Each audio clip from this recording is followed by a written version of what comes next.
soon. What will you do when you get there? So you can sort of throw in that you're a physical therapist and you've taken a leave and you hope to, and then, you know, what was it that finally made you decide to go?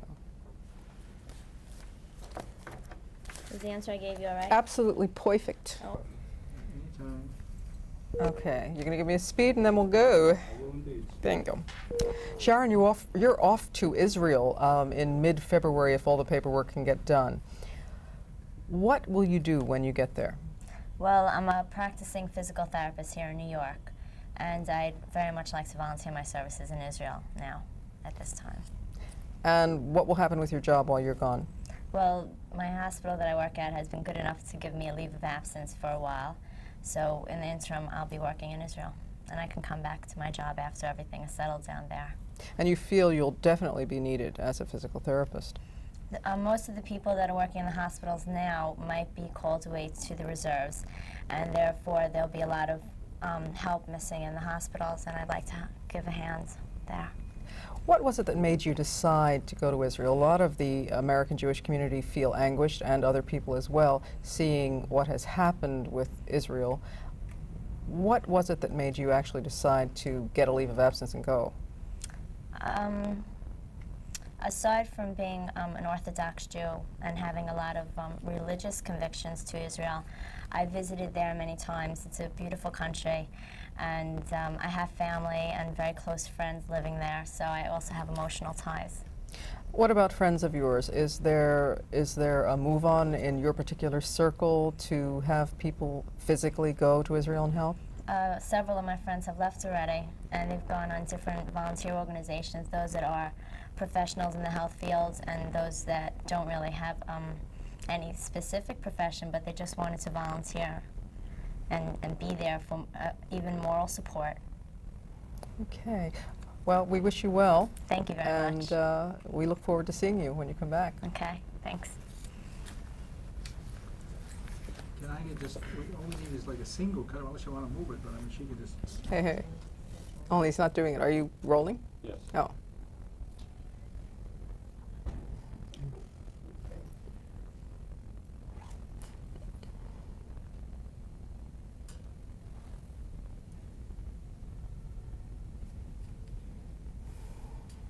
I believe I will be fronted. Okay, and they'll give us a speed and just look at me. Okay. Speed. Okay. Ms. Strauss, could you tell us about your organization? Yes, of course. The American Zionist Youth Foundation is devoted to Jewish and Zionist education for young Jews around the United States and Canada. This present effort in response to the present crisis in Israel is actually a continuation of the work we usually do. Our ordinary job at this time of year is recruiting 4,000 to 5,000 youngsters to spend their summer in Israel, from ages 14 to ages 26, even up to age 30. Could you tell us specifically about this program to send young people to Israel at this time of crisis? Yes, of course. We got a call, what we call a call to action, from the head of our department in Jerusalem. That's the youth department in Jerusalem. And we were asked to please help those who call us to volunteer their services in whatever way they feel they can be helpful, whether it be working manual work on kibbutzim, moshavim, even working on army bases, or as Sharon alluded to, working in hospitals, physical therapy, medical technicians, and so on. What we've done is we've put a procedure in place whereby we can have people interviewed, have a medical form filled out on them, send them very quickly as the need arises.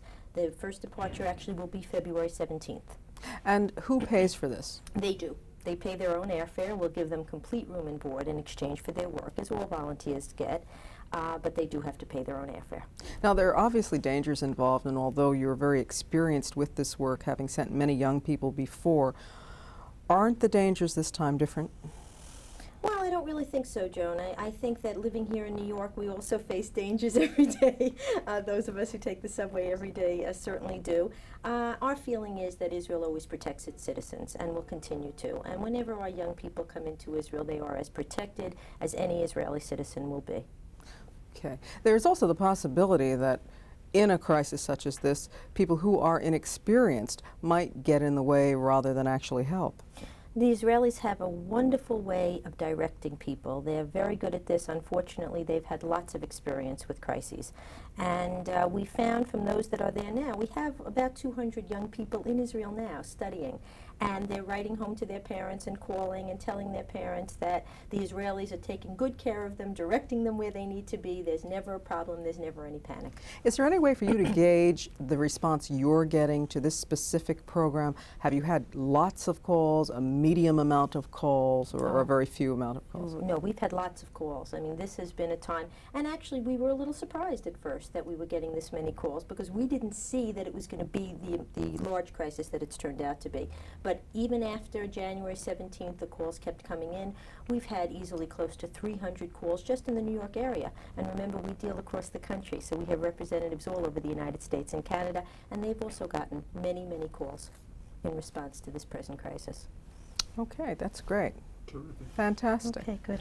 Is there any way for me to, oh, we don't have to. I was going to say, I want to, But I do get the, I'm a 13 member, so I'm Yeah, a but this is national- 31. No, I'm an NPR member, so Oh, I get so you your would get- program yeah, booklet. That's yeah. right, yeah.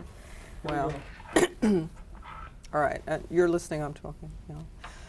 Okay, I'm just trying to think if there's anything else we should have asked you, but I think we got it, and you were absolutely brilliantly concise and full of information and charming to boot. Oh, I'm sorry. Yeah, I wasn't trying to make her laugh. Yeah, you're not supposed to laugh. You're supposed to be serious. And okay. Do you have enough? I heard your. Oh, okay. You're still going. They're still rolling, so I'll just keep talking. This is just so that they can cut, in the studio, and then they'll do it the other way around. You can talk to me. Just trying to think of. I really think that covered it. That was really good. John, move your left hand around a little bit.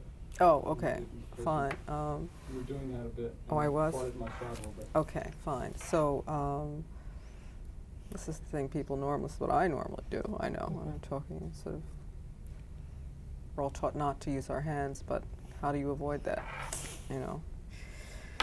Okay, well, yeah, good. All right. You're rolling, Naba. I am indeed. So what we need to have happen is we need for you to tell some kind of a story to John. me laugh. Just tell her a little more about Well, it. actually, So that- I would quite seriously like to know how the organization came about. And if you have anything like that, like a little history, We have that I don't know if we'll be able to. Yeah, you know what that is, Marion? Maybe Gina has it? Yeah, I don't know where it would be though. We have a booklet about the foundation. See if I can find something. Or Jeannie might have it in one of her drawers there, Easy way it started actually in the early 60s. Okay, Tryon. That's the auto iris setting. And it Now, was I started lose as a the small zebras. organization devoted to Jewish education good half and a science stop there, education bud. in Maryland. And then we branched out, I wasn't there, but they branched out into sending youngsters to Israel, which is now becoming a major focus of the organization, and the one we're best known for. And very proud of, because we've actually, over these 25 or almost 30 years, we've probably sent over 300,000 young Jewish kids to Israel at different times. And it builds up a tremendous connection to the country, and of course, as Zionists, we see Israel as central to our lives here. So around that, we also have Israelis who come here and do education in the communities around the country. And we run the big parade on Fifth Avenue every year, which you may know of, the Salute Israel Day Parade. And we try to keep the Jewish community in America cognizant of the fact that this incredible miracle has happened after 2,000 years, the birth of the State of Israel. So that's what we're all about. Okay, would you just move slightly to your left and then expand on that to some degree, or talk about anything else that you like? Okay. What else can we talk about?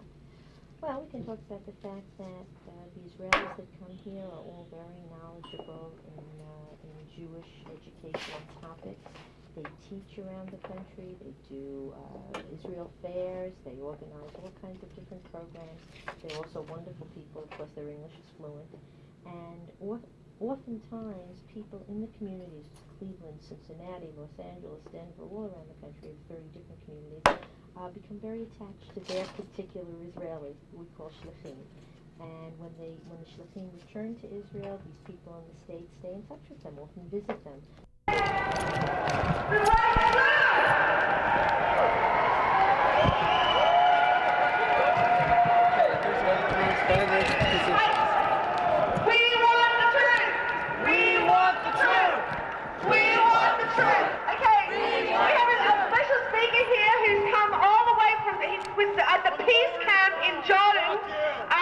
Mike Jordan, is it Gordon? Mike Gordon, who's been in Jordan. Tonight, it's about 2 o'clock in the morning in the Gulf. Right now, about 100 people still stand between armies, between the American and Iraqi armies in the Gulf, in a peace camp to bring this war to a close. How many of you have heard of the Gulf Peace Team and what it is that they're doing? And if you have heard of them, how many of you have heard of them from the standpoint of the anecdotes and the adventure of getting out of Iraq, rather than why it is that they went there in the first place? And let me tell you something about why it is that they went there in the first place. One, they feel that there are always other options besides war. Before now. They feel, and I feel, and we feel that warriors are weak. We all remember that it was those who could not communicate, those who could not express themselves, those who were not sure of themselves, who fought in the schoolyard. It is no different on the world stage. They feel, and I feel, and we feel that peacemakers are strong. To stand up, resolute, in support of peace is courageous, it's dangerous, and it must be done. These members of the Gulf Peace Team are personal demonstrations of the fact of how courageous it is, and we must support them.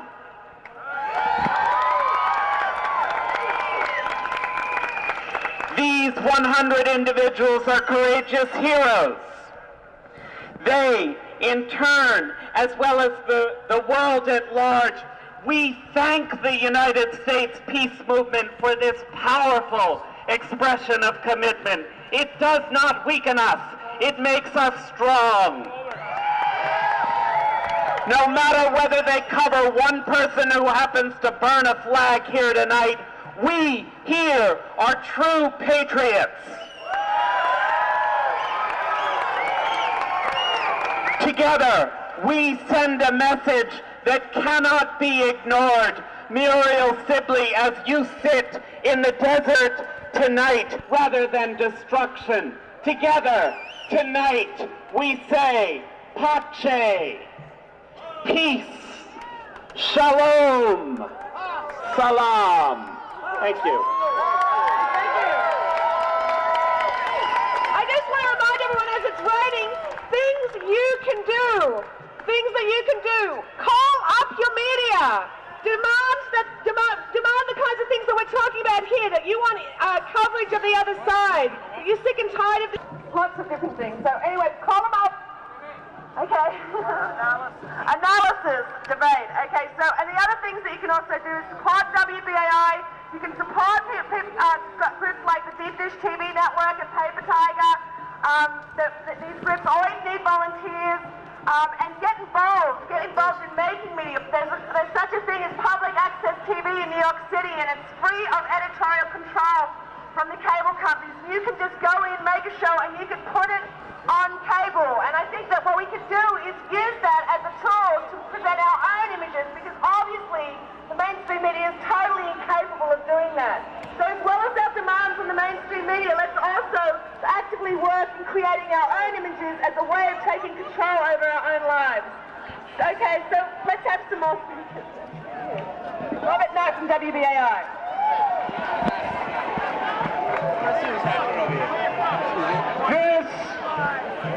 This is the most important rally in America today. Slideshow up here on the wall. The Pentagon has its air war, but now the people are waging war against the air that lies to them. Right. Yeah. As I look across the street